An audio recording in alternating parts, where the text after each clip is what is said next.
Hello and welcome to my channel. Today, I'll be sharing stories about ways to stay warm during deadly storms. Sit back, grab a drink, and get ready to drift off to sleep in peace. Please don't forget to subscribe and leave a comment. Long before Rome became an empire of marble and law, it was a scattering of huts on a cluster of hills above a muddy river, home to farmers and shepherds who had not yet imagined the city their descendants would raise. In the centuries before written history, somewhere around the 10th to 8th centuries before the Common Era, small communities of the Latin peoples began settling the hills that rise above the Tiber, the Palatine among them, drawn by defensible high ground, fertile soil, and access to the river below. These were Rome's true first settlers, generations before the legendary date of the city's founding, and their lives were governed by a rhythm of survival that had little in common with the grandeur later ages would associate with the Roman name. Central Italy is not, by reputation, a land of brutal winters, and this reputation is largely deserved.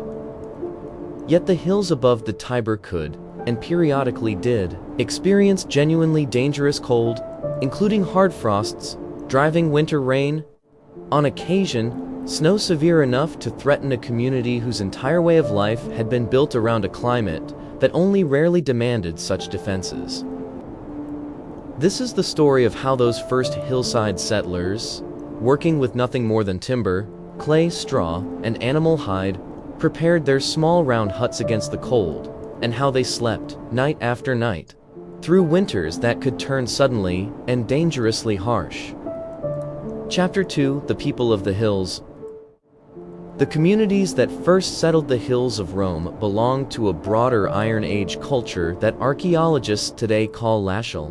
named for the region of Latium, in which these early Latin-speaking peoples lived. They were farmers and herders, cultivating grain in the fertile volcanic soil of the region, and grazing sheep, cattle, and pigs on the surrounding slopes, supplementing their diet with hunting and the resources of the nearby river. Their villages were small, their tools simple, made of bronze and, increasingly across this period, iron, and their homes were built not of stone, but of timber, woven branches, mud, and thatch, materials suited to a climate that was, for most of the year, considerably milder than that of the lands further north. These early settlers left no written records of their own, since writing had not yet reached this part of Italy in any developed form during the earliest phases of their settlement. What we know of their daily lives, including how they built their homes and prepared for winter, comes almost entirely from archaeology, from the patient excavation of post holes, hearth remains, and fragments of pottery and tools recovered from the hills where they once lived. It is this physical evidence, rather than any surviving narrative, that allows historians to reconstruct, with reasonable confidence, how these communities faced the coldest nights of their year. Chapter 3: The Huts on the Palatine. Among the most important archaeological discoveries bearing on this question are the remains of early Iron Age huts, excavated on the Palatine Hill, the same hill that later Roman tradition would associate with the legendary founding of the city itself, and the hut of Romulus. Excavations conducted across the 20th century uncovered clear post holes and foundation trenches marking the outline of small, oval or roughly rectangular huts, dating to the period traditionally associated with Rome's earliest settlement, and these physical traces provide our most direct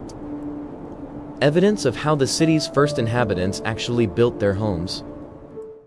These huts were modest structures, typically no more than a few meters across, built around a frame of wooden posts sunk into the ground and connected by horizontal beams that supported walls of woven wattle, sealed with clay daub in the same basic technique found across much of ancient Europe.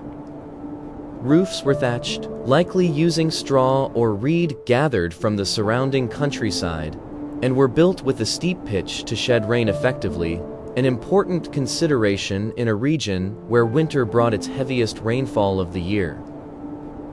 A hole or opening near the roof's peak allowed smoke from an interior hearth to escape, while the low, thick walls and small entrance, much like the peasant houses of far later centuries, worked to minimize the loss of warmth from within. Chapter 4: Building Against the Cold. The design choices evident in these earliest Roman huts reflect a practical, hard-won understanding of how to retain warmth using only the materials the surrounding landscape could provide. The oval or round shape favored by many early glacial huts offered a genuine thermal advantage, since a curved wall enclosed a given interior space using less surface area than a rectangular structure of equivalent size, reducing the amount of wall exposed to the cold outside air and the corresponding loss of heat from within. The clay daub packed into the woven wattle walls, once dried, created a surprisingly effective barrier against wind and cold, and the thickness of this daub layer, evident in surviving fragments recovered by archaeologists, suggests that early Roman builders understood, through practical trial and accumulated experience, that a thicker wall retained warmth more effectively than a thin one. The thatched roof, layered densely enough to shed rain, similarly trapped a cushion of insulating air within its own structure, much as thatched roofs would continue to do in peasant homes across Europe for centuries to come. Floors within these early huts were typically simple beaten earth, sometimes treated or compacted to create a firmer, drier surface, and archaeological evidence suggests that reed mats, animal hides, or dried grasses were likely spread across this floor to provide a layer of insulation between cold ground and anything, or anyone, resting upon it, a practical solution that would remain in use, in one form or another, across many centuries of ordinary human dwelling long after Rome itself had grown into a city of stone. Chapter 5: The Fire at the Center.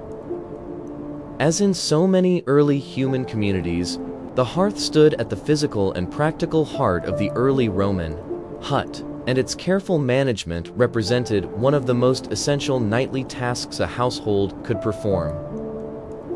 Archaeological excavation of hot sites on the Palatine and elsewhere in early Latium has consistently revealed the remains of central hearths, typically simple shallow depressions or stone-lined pits positioned near the middle of the hut's interior floor, bearing the burned and blackened traces of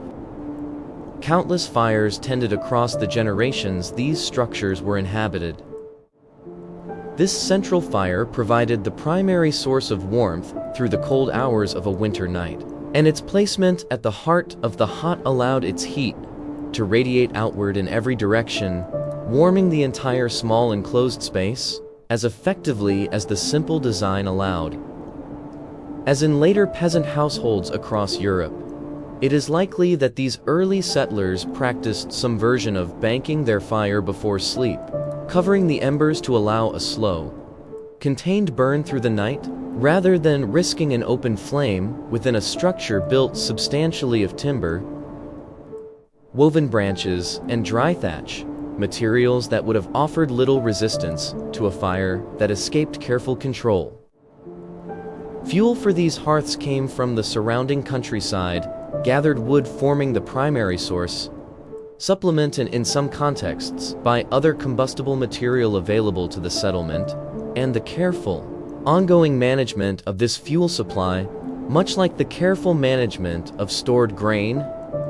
represented an essential and continuous task that shaped the rhythm of daily life across the colder months of the year. Chapter 6: Wrapped Against the Night. The clothing and coverings used by Rome's earliest settlers to protect themselves against winter cold, both during the day and through the hours of sleep,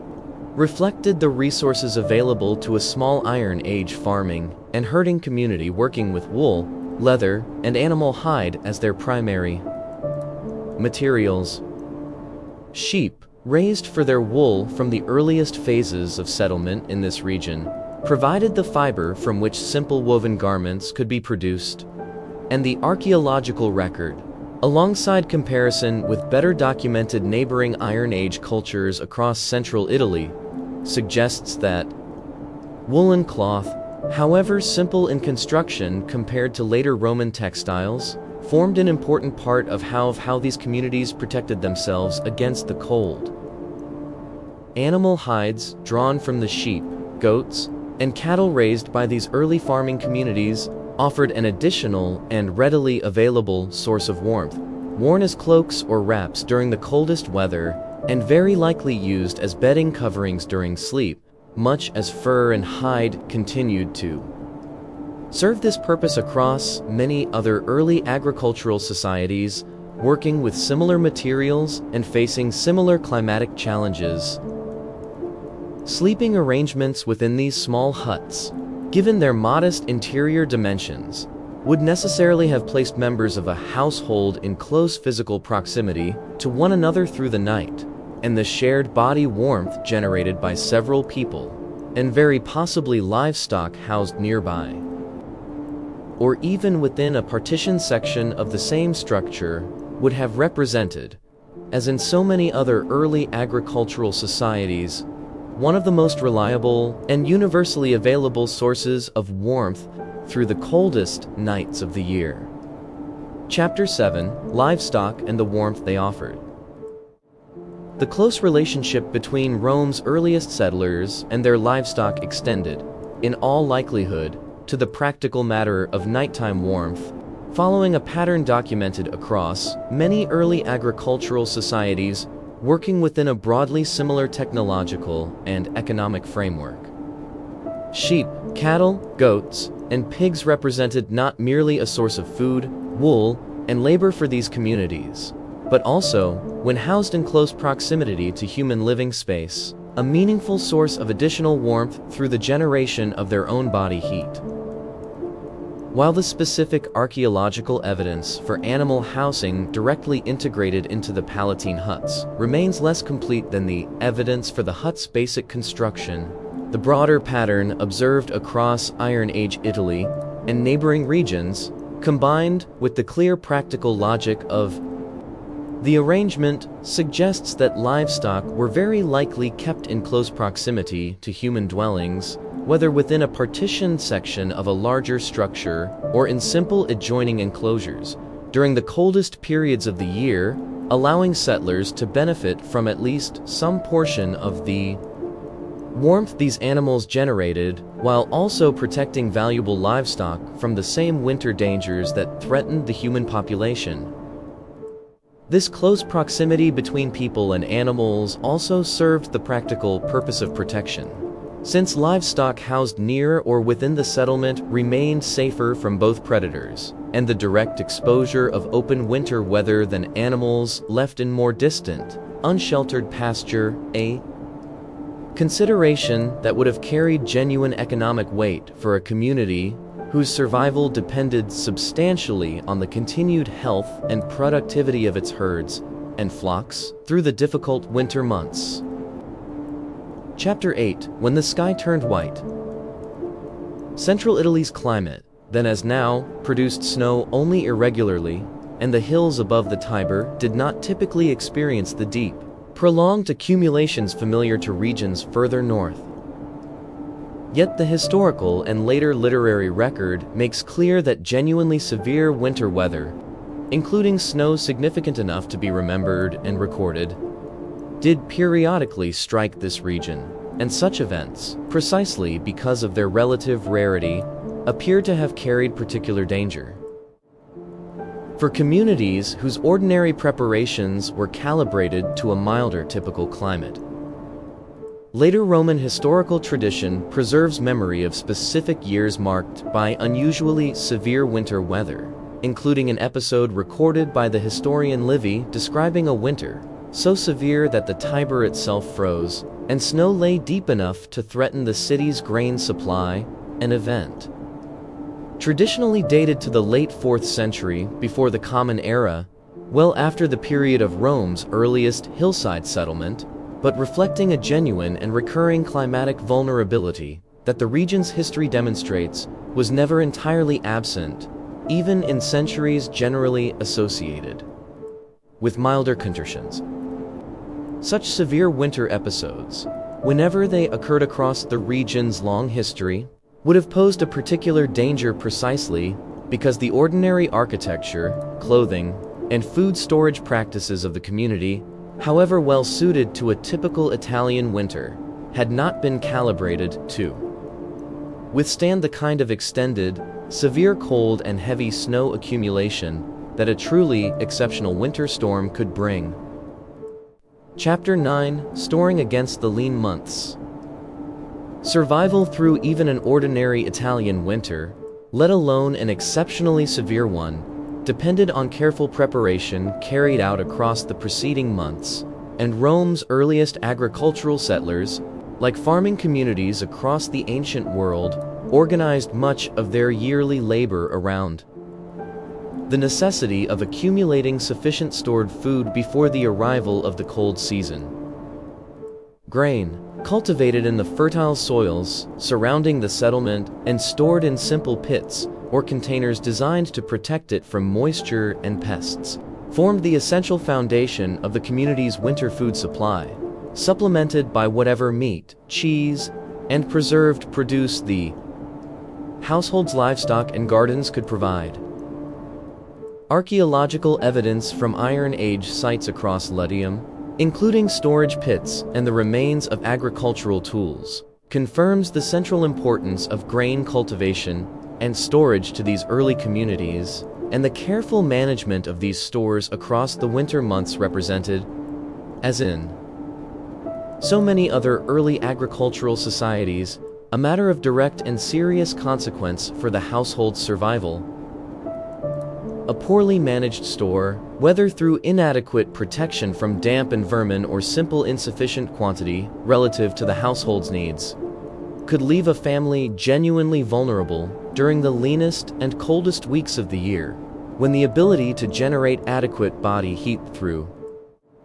sleep and daily activity depended directly on the availability of sufficient food to fuel that effort. Chapter 10: The Community on the Hill. Rome's earliest settlements, though modest in size by later standards, functioned as genuine communities bound together by the same practical necessities of mutual aid and cooperation that characterized small agricultural societies across the ancient world. The construction and maintenance of huts, the management of shared resources such as woodland and grazing land, and the response to genuine crisis, including the kind of severe and unusual winter weather discussed in the preceding chapter, depended on cooperation extending beyond any single household's own resources and labor. Archaeological evidence of these early settlements reveals clusters of huts positioned in reasonably close proximity to one another, suggesting a settlement pattern that would have facilitated exactly this kind of practical cooperation, allowing neighboring households to share labor, resources. In moments of genuine difficulty, direct assistance with one another. While the specific documentary evidence available for these earliest, pre-literate phases of Roman settlement remains limited compared to later, better documented periods of Roman history, the broader pattern observed across comparable early agricultural societies, combined with the clear practical logic of the situation, strongly suggests that these small hillside communities depended on exactly the kind of neighborly cooperation and mutual support that characterized so many other early human settlements facing the shared, recurring challenge of surviving the winter season together. Chapter 11: Illness, Exposure, and Genuine Danger. Despite whatever preparations Rome's earliest settlers made against the winter cold, genuine danger remained an inescapable feature of the season, and the historical and archaeological record, incomplete as it is for this earliest period, nonetheless allows us to understand, by comparison with better documented ancient societies facing similar conditions, the kinds of threats a severe winter storm could pose. Exposure to genuinely severe cold, particularly for the very young, the elderly, or those already weakened by illness or inadequate nutrition, represented a direct and potentially fatal danger, a vulnerability common to virtually every pre-industrial agricultural society lacking the technological means to fully insulate itself against an unusually harsh season. Respiratory illness, spreading readily through the close, smoky confines of a small hut where a family sheltered together through the coldest nights of the year, likely represented a genuine and recurring winter health concern, consistent with patterns documented across many other early societies living in broadly similar conditions. The particular danger posed by an unusually severe snowstorm, striking a community whose ordinary preparations had been calibrated to a typically milder Italian winter, would have been compounded by the genuine difficulty of adequately sheltering livestock, protecting stored food from the disruption such a storm might cause, and simply maintaining adequate warmth within structures that, however carefully built, remained fundamentally modest defenses against a truly exceptional cold event. Chapter 12, Meaning in the Storm. The people of early Latium, like most ancient societies, understood severe and unusual weather within a framework that combined practical observation with religious and spiritual meaning, and the historical record of later Roman religious practice, while reflecting a more developed and formalized tradition than that of the earliest pre-urban settlers, nonetheless offers insight into a broader cultural pattern of understanding severe winter weather as connected to the will and activity of the gods.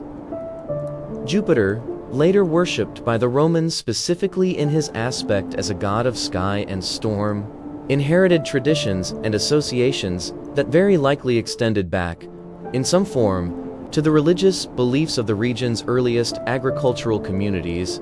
for whom the behavior of the sky carried genuine direct consequence for survival. Whatever the precise religious beliefs held by Rome's earliest hillside settlers, for whom detailed evidence remains limited, the broader pattern observed across ancient agricultural societies suggests that an unusually severe winter storm would very likely have been understood not merely as a practical challenge to be endured, but as an event carrying genuine spiritual significance, prompting appeals for protection or favor directed toward whatever deities the community associated with weather, the harvest, and the broader well-being of the settlement, a response consistent with the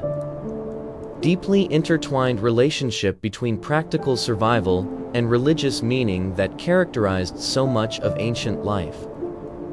Chapter 13, From Huts to a City. The simple oval huts that sheltered Rome's earliest settlers through their winter nights represent only the first chapter in a long architectural evolution that would eventually transform the hills above the Tiber into one of the ancient world's great cities.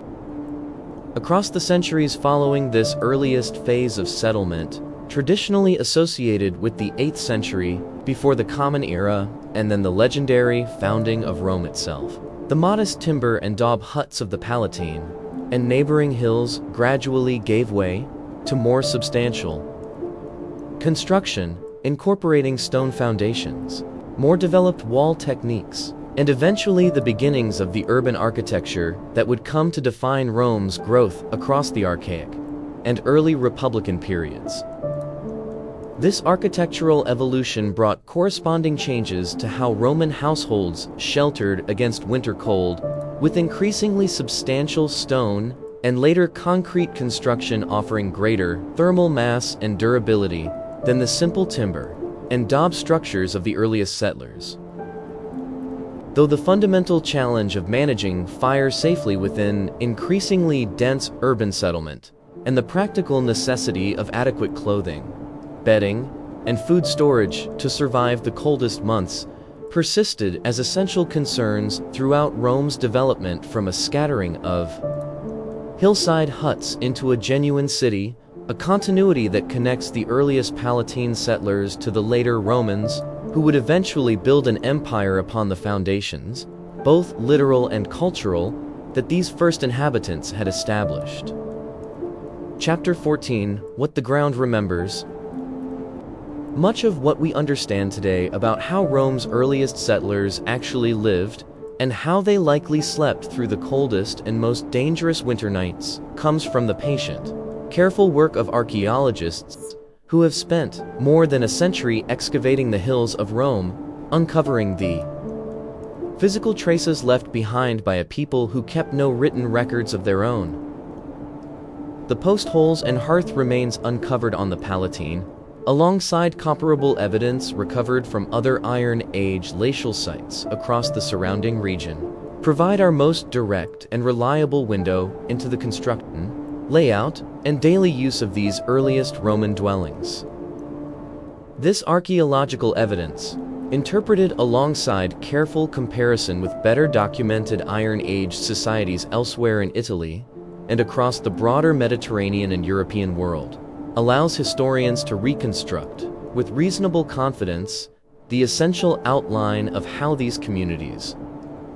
built their homes, managed their hearts, clothed themselves, and very likely arranged their sleeping quarters to maximize the shared warmth available to a small household through the coldest nights of the year.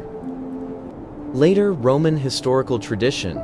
including the vivid, though certainly embellished, accounts of Rome's founding preserved by writers such as Livy and Plutarch, while composed centuries after the events they describe and shaped by the particular purposes and biases of their own eras, nonetheless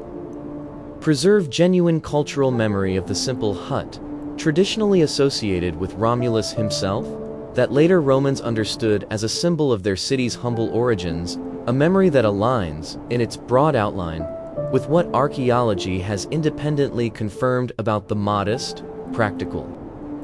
dwellings of Rome's actual earliest inhabitants. Chapter 15, From Hillside Village to Republic. The centuries that followed Rome's earliest hillside settlement brought transformation on a scale the first Palatine settlers could scarcely have imagined, as the small farming community grew first into a kingdom, and then, by the end of the 6th century before the Common Era, into a republic whose citizens would eventually govern territory stretching far beyond the hills above the Tiber.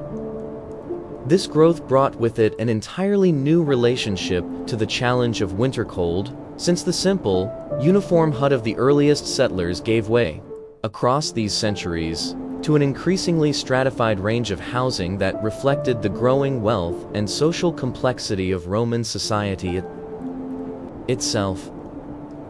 For the wealthiest Romans of the later Republic, and the empire that followed, surviving a cold winter night became a matter addressed through genuine architectural sophistication, drawing on engineering knowledge that would have been entirely unavailable to the settlers who had once slept beside a simple hearth fire in a clay-walled hut.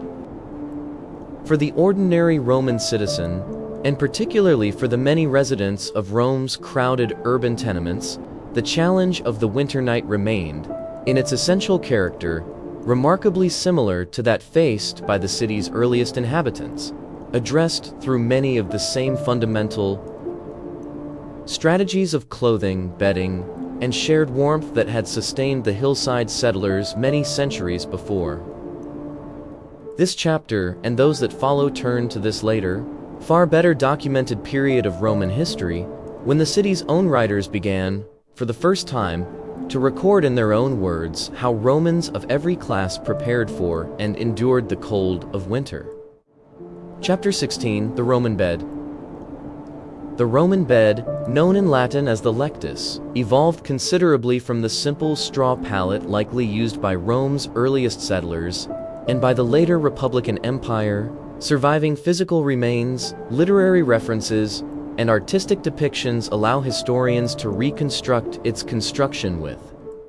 genuine confidence. A typical Roman bed frame consisted of a wooden, or, in wealthier households, bronze framework, strung with a network of cords or leather straps that supported the mattress above, an arrangement that lifted the sleeper well clear of the floor and the cold air that tended to settle there, particularly during the winter months. Mattresses, referred to as colcida, were typically stuffed with materials appropriate to a household's means, ranging from straw or hay in more modest homes to wool or, for the wealthiest Romans, feathers, prized for their superior warmth and comfort. Blankets and coverings of wool, sometimes dyed and of considerable value, provided the primary source of warmth once a sleeper had settled beneath them. And wealthier Roman households supplemented these woolen coverings with furs and finer textiles imported from across the growing empire's expanding trade networks, reflecting the same underlying principle, observed across so many other ancient and medieval societies, that layered wool and animal hide offered the most reliable defense against a cold night, regardless of the particular century or culture in question. Chapter 17: Heating the Roman Home. The engineering ambition of Roman civilization extended directly into the challenge of domestic heating, and the wealthiest Roman households, particularly the country villas of the late Republic and Empire, developed a genuinely sophisticated solution unmatched by anything available to earlier generations of Romans, or indeed to most other ancient societies. The hypocaust system, which channeled hot air produced by a furnace beneath a raised floor, and often through hollow spaces within the walls themselves, allowed an entire room, or in the grandest villas an entire wing of rooms, to be warmed evenly and continuously, a genuine technological achievement that transformed the experience of a Roman winter for those wealthy enough to afford its construction and the considerable fuel required to keep its furnace burning. This technology, well documented through both archaeological remains found across the former Roman world and the writings of Roman authors themselves, including the architect Vitruvius, who described heating systems in his surviving treatise on architecture, represented a genuinely significant departure from the simple hearth fire that had warmed Roman homes in earlier centuries. Yet the hypocaust remained, throughout the Roman period, a mark of considerable wealth, found in grand villas, public baths, and the homes of the genuinely prosperous, while the ordinary Roman household, including the great majority of the population, even at the height of the empire's power, wealth, continued to rely on far simpler and more modest means of warming their living and sleeping quarters through the winter months. Chapter 18: Braziers, Charcoal, and the Ordinary Household. For the majority of Roman households who could not afford the considerable expense of a hypocaust system, portable braziers, known as foculi, provided the primary means of supplementing whatever warmth the home's basic construction and the shared body heat of its occupants could provide through a cold winter night. These braziers, typically constructed of bronze, in more modest examples, simple fired clay burn charcoal, valued for producing a hotter, cleaner burn with less smoke than raw wood, an important consideration within the enclosed, often poorly ventilated rooms of an ordinary Roman home or apartment. The Roman poet and satirist Martial, writing in the 1st century of the Common Era, makes several passing references in his surviving epigrams to the cold discomfort of Roman winters and the modest means, including braziers and warm clothing, by which ordinary Romans sought relief, offering valuable first-hand testimony to how genuinely uncomfortable, and at times genuinely dangerous, an inadequately heated Roman home could become during the coldest months of the year. The philosopher and statesman Seneca, in his own surviving letters, similarly discusses the Roman relationship to cold and warmth, including explicit criticism of what he regarded as excessive indulgence in heating among Rome's wealthiest citizens, a critique that, whatever its particular moral purpose, incidentally confirms the wide gulf that had opened, by his own time in the 1st century of the Common Era, between the heating available to Rome's richest households and that available to its ordinary citizens. Chapter 19: Life and Sleep in the Insula. The great majority of Rome's urban population, by the height of the empire, lived not in the spacious private houses, known as domus of the wealthy, but in multi-story apartment buildings called insulae, tightly packed structures that housed the bulk of the city's enormous population within often cramped, poorly built, and genuinely dangerous conditions. The upper floors of these buildings, occupied by the poorest residents who could not afford the more desirable and expensive ground floor apartments, were frequently the coldest in winter, exposed more directly to wind and lacking easy access to whatever heating a household's modest means could provide. Surviving Roman legal and administrative sources, including building regulations enacted by various emperors specifically addressing the height and construction quality of insulae following repeated instances of structural collapse and devastating fire, confirm the genuine hazards of this urban hazards that took on particular winter significance, given the reliance of many insula residents on portable braziers and small charcoal fires for warmth within buildings constructed substantially of wood and lacking the more fire-resistant construction found in wealthier private homes. The Roman satirist Juvenal, writing scathingly of the dangers and discomforts of ordinary urban life in his surviving satires, describes with vivid, if deliberately exaggerated, detail the genuine perils faced by insula residents, including the ever-present threat of fire, a danger inseparable from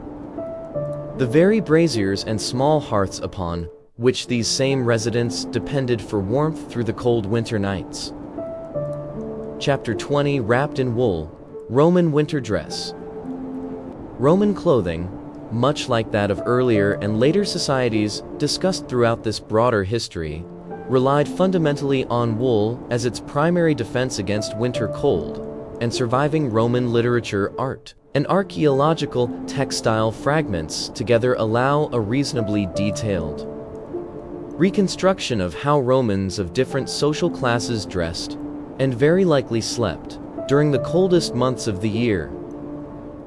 The basic tunic, worn by virtually all Romans regardless of social class, could be supplemented during winter with additional woolen layers and heavier outer garments, including the thick woolen cloak known as the panula and the military cloak called the sagum, provided essential protection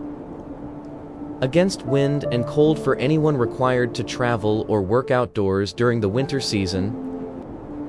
The toga itself, the formal garment most closely associated with Roman civic identity, was woven from wool and, in its heavier winter forms, provided genuine warmth to the citizens who wore it, though its considerable size and the particular manner of its draping made it a garment more associated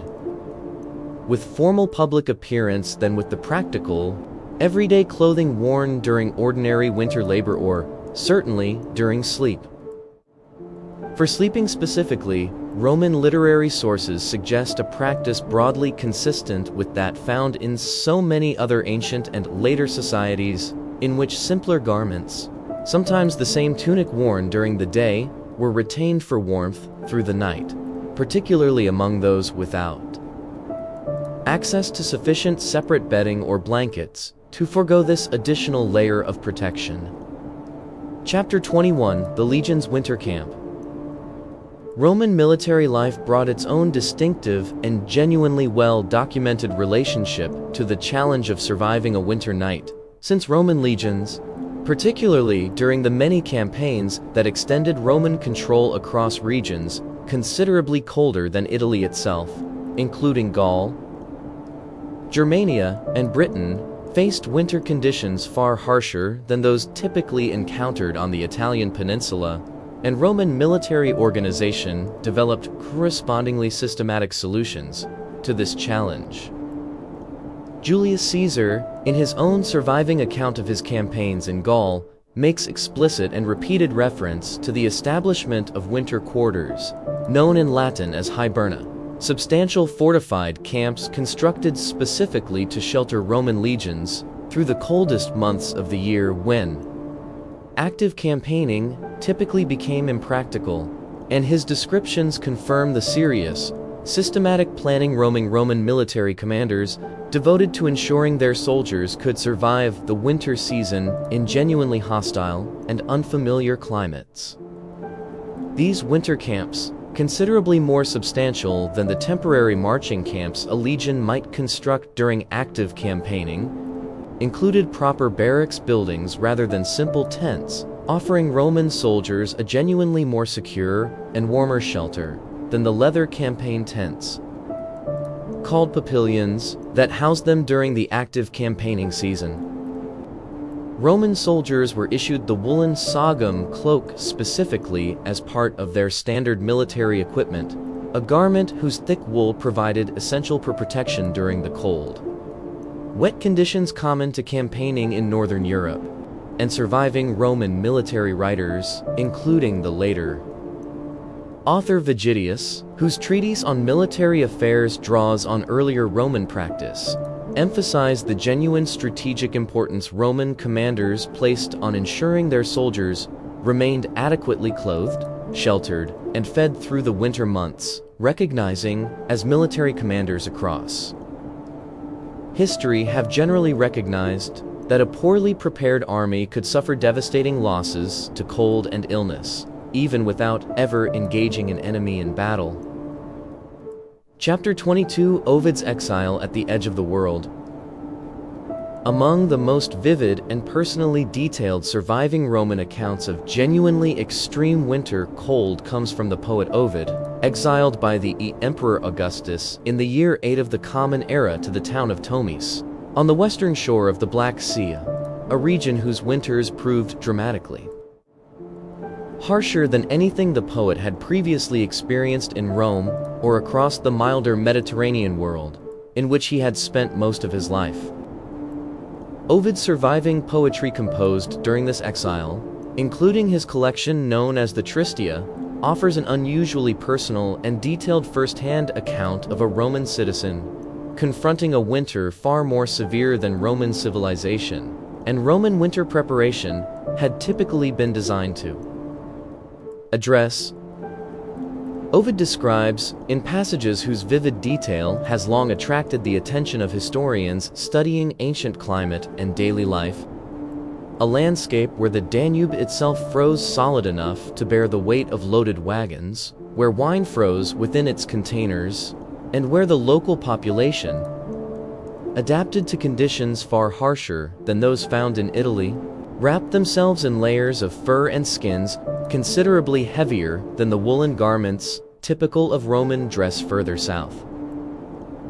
While Ovid's poetry, composed with clear literary and personal purpose, including an evident desire to emphasize the severity of his punishment, requires the same careful, critical interpretation appropriate to any literary source, his detailed descriptions of local winter clothing, building practices, and the genuine physical dangers of the cold at Tomis offer valuable, historically grounded testimony to just how dramatically winter conditions, and the preparations required to survive them, could vary across the different regions that fell within the broader orbit of Roman civilization. Chapter 23: When Rome itself turned cold.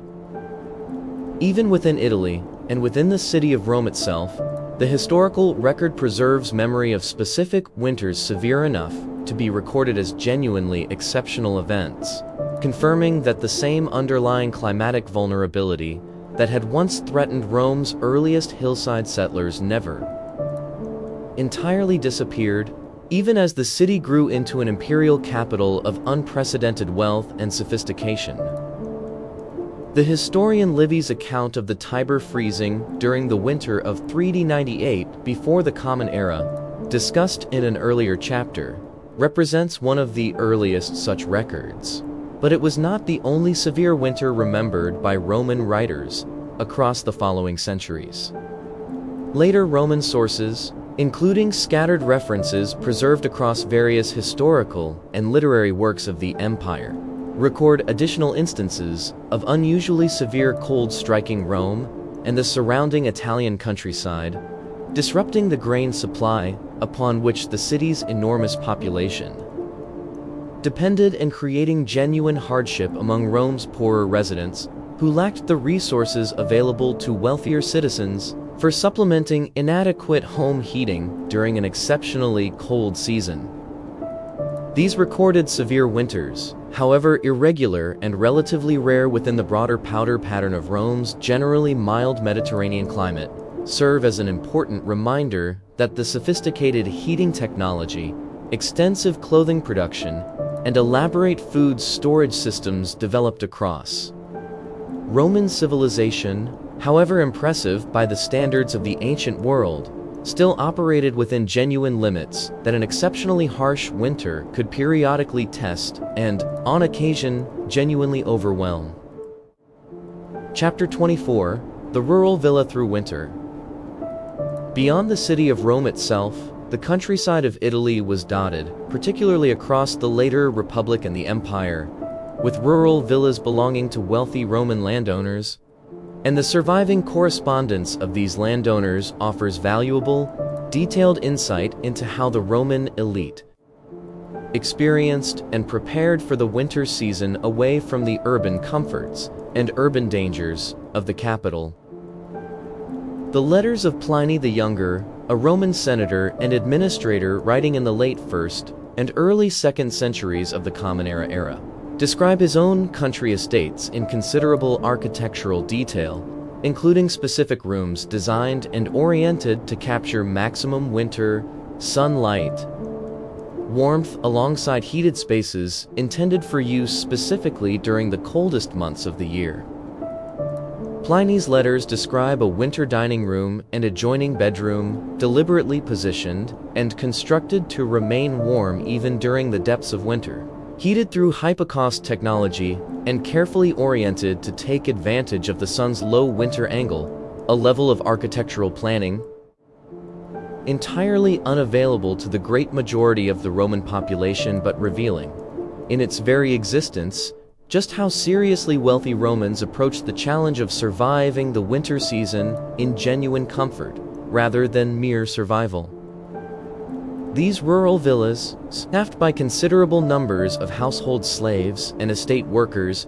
also depended on a substantial supporting agricultural operation to provide the stored food, firewood, and charcoal necessary to sustain both the villa's wealthy owners and its considerably larger population of laborers through the winter months, a domestic economy of winter preparation that, in its underlying structure if not its scale or sophistication, echoed the same essential logic that governed the preparations of Rome's earliest farming settlers many centuries before. Chapter 25: Cold Balance and the Roman Body. Roman medical thinking, like that of medieval Europe many centuries later, drew heavily upon the humoral framework inherited from Greek medicine and Roman physicians and medical writers, including the influential figure of Galen, whose extensive surviving works shaped Western medical thinking for well over a millennium after his death in the early 3rd century of the Common Era, understood winter's cold and dampness as forces capable of disrupting the body's proper balance and requiring deliberate counteraction through diet, clothing, and behavior. Roman medical guidance of this period frequently recommended warming foods and moderate exercise during the winter months, alongside adequate clothing and shelter, as means of maintaining bodily health against the season's cold and damp qualities, advice broadly consistent with the practical winter preparations already discussed throughout this account, whatever its particular theoretical framework. Roman writers on medicine and household management also discussed the particular vulnerability of infants, the elderly, and the ill to winter cold, echoing concerns found across so many other ancient and later societies and Roman households, particularly wealthier ones with access to written medical guidance and the resources to act upon it, appear to have taken genuine, deliberate care in adjusting the clothing, diet, and sleeping arrangements of their most vulnerable members during the coldest months of the year, a practical concern for health that existed alongside and reinforced The broader cultural and religious significance Romans attached to protecting the young and the old through the dangers of the winter season. Chapter 26: Those who served through the cold. The considerable population of enslaved people who labored within Roman households, estates, and workshops experienced the challenge of surviving a Roman winter night in circumstances that, unlike those of their wealthy owners, generally offered little of the architectural sophistication or material comfort available to the free Roman elite. Surviving evidence regarding the specific living and sleeping conditions of enslaved Romans remains genuinely uneven, shaped by the particular type of labor performed and the wealth of the household or estate in question. But the broader pattern suggests that enslaved household staff, agricultural laborers, typically slept in considerably more modest quarters than their owners, often in shared communal spaces, offering little of the individual comfort described in the surviving accounts of wealthy villa life discussed in an earlier chapter. Roman agricultural writers, including Columella, whose detailed surviving treatise on farming and estate management dates to the 1st century of the Common Era, offer some practical guidance regarding the housing and provisioning of enslaved agricultural workers, including basic recommendations intended to maintain their health and productivity through the demands of the agricultural year, considerations that extended, by clear practical necessity, to ensuring these workers received adequate clothing and shelter to survive the winter months and remain capable of the labor upon which a state's continued operation depended. Whatever the genuine limitations of the surviving evidence, the broader picture that emerges confirms that the burden of Roman winter survival, like so much else in Roman society, fell most heavily upon those with the fewest resources to meet it, a pattern that connects Roman slavery to the broader recurring theme, evident across virtually every society and century discussed throughout this history, that the wealthy consistently possessed far greater means to secure comfort and safety against winter's dangers than the poor and the enslaved who lived and labored alongside them. Chapter 27: An Empire of Different Winters. The Roman Empire, at its greatest extent, stretched across an extraordinary range of climates, from the damp, genuinely cold winters of Britannia in the northwest to the mild, arid conditions of Roman Egypt and North Africa in the south. And this remarkable climatic diversity meant the practical challenge of surviving a winter night varied enormously depending on where within this vast territory a Roman subject happened to live. Roman soldiers and administrators posted to Britannia, a province whose conquest began in the mid-1st century of the Common Era, encountered winter conditions considerably harsher than anything typical of Italy itself, and archaeological excavation of Roman forts and settlements across Britain has revealed genuinely sophisticated adaptations to this colder climate, including hypercost heating systems installed even in relatively modest provincial buildings, glazed windows to reduce heat loss, and thicker wall construction than typically found in comparable buildings further south. By contrast, Roman Egypt and the North African provinces experienced winters mild enough that the elaborate heating technology developed for colder regions of the empire remained largely unnecessary, and surviving evidence from these southern provinces suggests a far simpler approach to whatever modest winter chill did occur, relying primarily on clothing adjustments and minimal supplementary heat, rather than the substantial architectural investment found in Britain or the more northern reaches of continental Europe.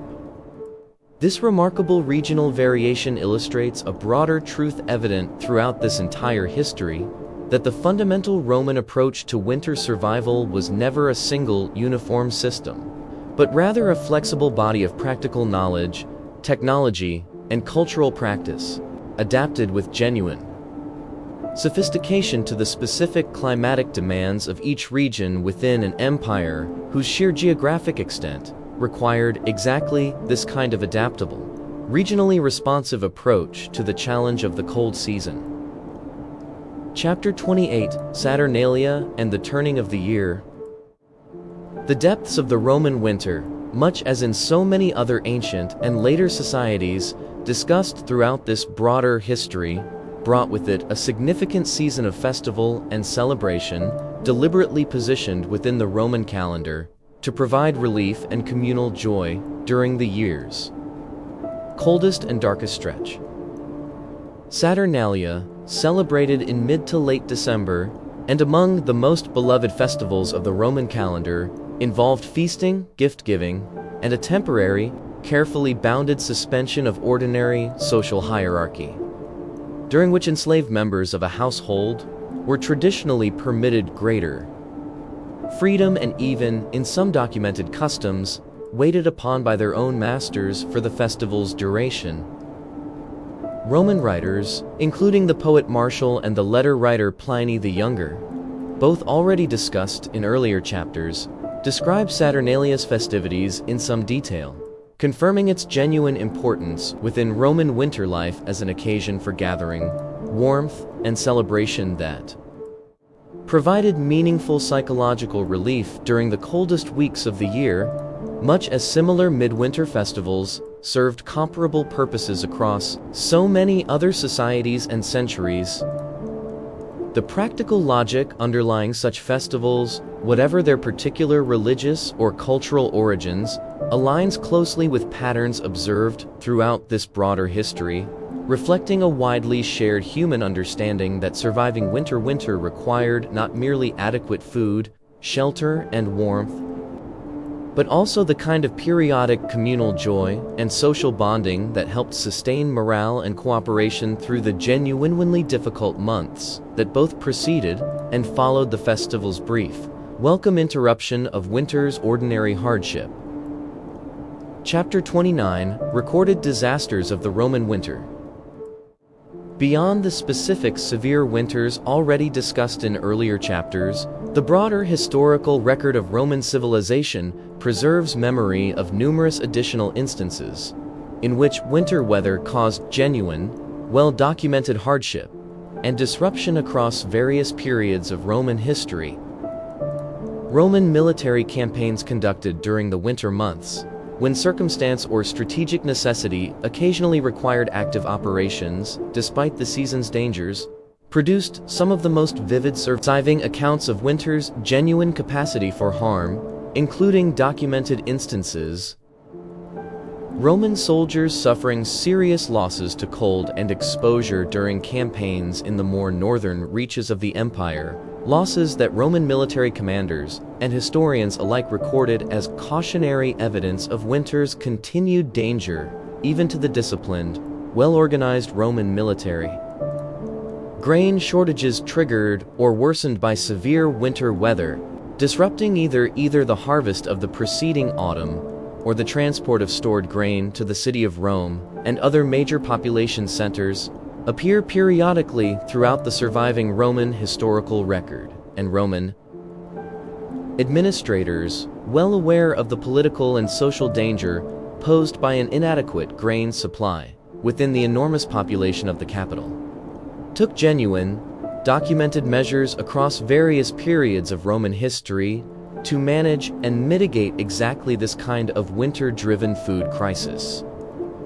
These recurring instances of recorded winter hardship, spanning the many centuries of Roman civilization from its earliest hillside beginnings through the height of imperial power, confirm a consistent thread running throughout this entire history, that no degree of accumulated wisdom, engineering,